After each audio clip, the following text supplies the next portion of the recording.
um dos argumentos da Procuradoria é que Sérgio Moro teria empregado recursos financeiros excessivos antes da campanha eleitoral. A estimativa é de uma cifra de R$2 milhões, que é um valor 110% mais elevado do que a média de gastos de um candidato ao Senado. Além disso, é bom destacar, e esse é um dos argumentos do Ministério Público, que Sérgio Moro foi pré-candidato à presidência pelo Podemos. E por isso, então, depois ele migrou para uma candidatura ao Senado, que é uma candidatura com um teto de gastos 20 vezes menor, mas levou consigo todo aquele benefício de ter passado por uma pré-candidatura presidenciável. Bom lembrar que o pré-candidato à presidência tem alguns gastos cobertos pelo partido, como treinamento de mídia, carro blindado, passagens aéreas nacionais e internacionais, enfim, uma série de vantagens, além, é claro, da exposição midiática e política. Bom dia, senhoras e senhores. Hoje é 3 de abril de 2024,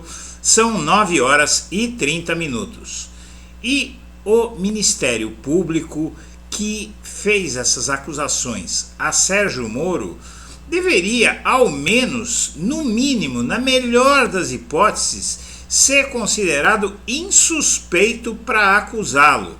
Antes de prosseguir, eu quero pedir a você que acompanha o Blog da Cidadania que se inscreva no canal, curta e compartilhe os nossos vídeos, acione o sininho das notificações, que assim você nos ajuda a fazer o nosso trabalho. E vamos em frente. O fato é o seguinte: a mídia e seus colunistas, opinadores, profissionais têm um fetiche pelo Sérgio Moro, uma espécie de um fetiche político, é um fetiche quase sexual em relação ao Sérgio Moro. Em 2022, a mídia tentou, inclusive, transformar o Sérgio Moro em seu candidato à presidência. Se a população brasileira tivesse dado bola para Sérgio Moro, após tudo o que se soube que ele fez na Lava Jato, após ele ter mentido sobre o Lula, após ele ter condenado o Lula sem uma prova. O Sérgio Moro, ele condenou o Lula porque ele visitou o triplex e porque achou uma proposta de compra de imóvel rasurada, que o Sérgio Moro apresentou rasurada para a justiça. Isso foi suficiente para colocar o Lula na cadeia. E eles falavam em provas indiciárias, que eram indícios que seriam usados como prova. Hoje você vê que tudo que há contra o Bolsonaro, e ainda dizem que é pouco.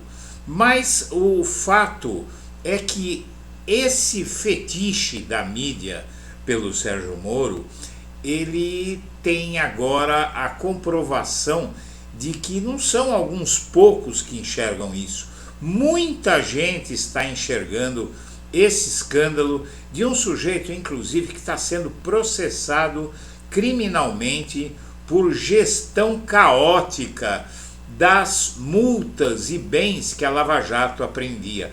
A Lava Jato apreendia dinheiro, apreendia obras de arte, apreendia um monte de coisas e ainda por cima aplicava multas enormes. E todo esse dinheiro ficou sob a gestão do Sérgio Moro, além de um fundo que veio dos Estados Unidos de 2 bilhões de reais, que era dinheiro supostamente da Petrobras e que o Moro e o Dallagnol queriam administrar e o STF não deixou.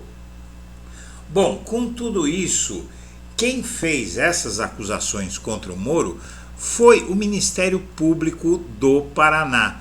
E você sabe quem é o Ministério Público do Paraná? É aquele Ministério Público que disse que o Lula era o comandante máximo da corrupção e que foi pilotado pelo Deltan Dallagnol, colocou o Lula no tal PowerPoint e, consequentemente, colocou o Lula na cadeia. É o mesmo Ministério Público que diz que a investigação dos tiros contra a caravana do Lula na eleição de 2018 foi inconclusiva. Simplesmente lá em Santa Catarina, os fazendeiros lá, eles deram tiros no ônibus do Lula se arriscando a matar não só o Lula, qualquer um que estivesse dentro dos ônibus. Foram vários tiros.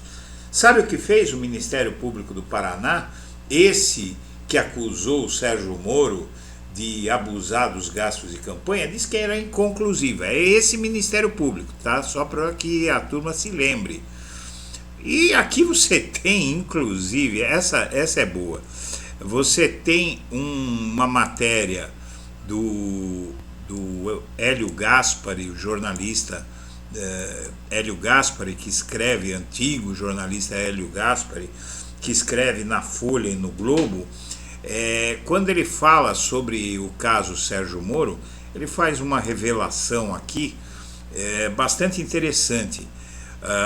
O magistrado que surgiu em 2004 defendendo uma faxina no sistema político nacional viu-se acusado pelo Podemos de ter torrado 45 mil reais do fundo partidário, ou seja, de dinheiro público, em roupas. Inclusive, com esse dinheiro ele comprou uma bermuda. Tem alguém achando ainda que ele não abusou na campanha eleitoral? E aí você vê o revoltante séquito de puxa-sacos do Moro e de defesas absurdas dos atos dele. O Merval Pereira seguiu a tese do relator e disse que estão perseguindo o Moro, desforra política, não é? Você tem aquele outro Sardenberg, o Moro processado por suposto abuso de poder econômico em campanha eleitoral. Vamos falar francamente, e os dirigentes partidários que gastaram verba eleitoral pública com piscinas e churrasqueiras, quem são? Fala deles, vamos caçar também, mas usar isso para passar pano para o Moro? O editorial do Estadão, jornal de direita, né? O jornal onde foi, na sede desse jornal, eu nunca deixo de falar isso, tá, pessoal? Tem até livro, se você procurar, tem até livro contando essa história. O golpe de 1964 foi tramado na redação desse jornal, Estado de São Paulo, também dizendo que é uma desforra contra o pobre Sérgio Moro. O Globo foi na mesma direção, a acusação contra Moro desafia a lógica e a realidade, só porque ele gastou 7 milhões quando podia gastar 4, não é? Bom, os partidos dizem que é mais, mas a Justiça Eleitoral diz que ele gastou cerca de 7 milhões quando podia gastar cerca de 4 milhões. E aqui o portal Metrópolis fez uma pesquisa. Moro protegido ou perseguido? A imprensa persegue ou protege o senador Sérgio Moro, que corre o risco de ser caçado? O resultado mostra bem que tem muita gente que tem essa mesma visão, porque é gente que lê jornal, é gente que se informa, não é qualquer um. E quem se informa sabe que a mídia bajula e protege o Moro toda vez que ele comete alguma patifaria. 16% diz que o Moro está sendo perseguido, que a mídia persegue o Moro, e 83,3% diz que a mídia protege o Sérgio Moro. Ou seja, dificilmente alguém deixa de enxergar o que é um fato inquestionável. Ainda assim, minha amiga, meu amigo, o TSE, faça o que fizer o TRE do Paraná, assim como o Judiciário do Paraná, não é?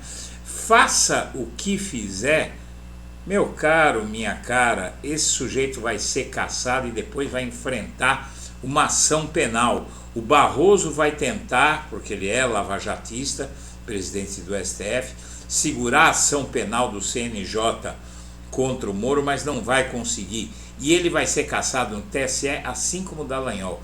Dallagnol foi absolvido por unanimidade.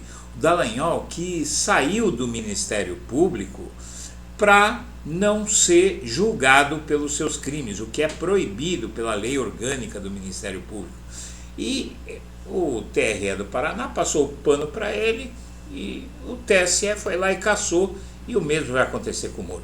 Senhoras e senhores, eu agradeço a atenção e deixo meu abraço para todo mundo.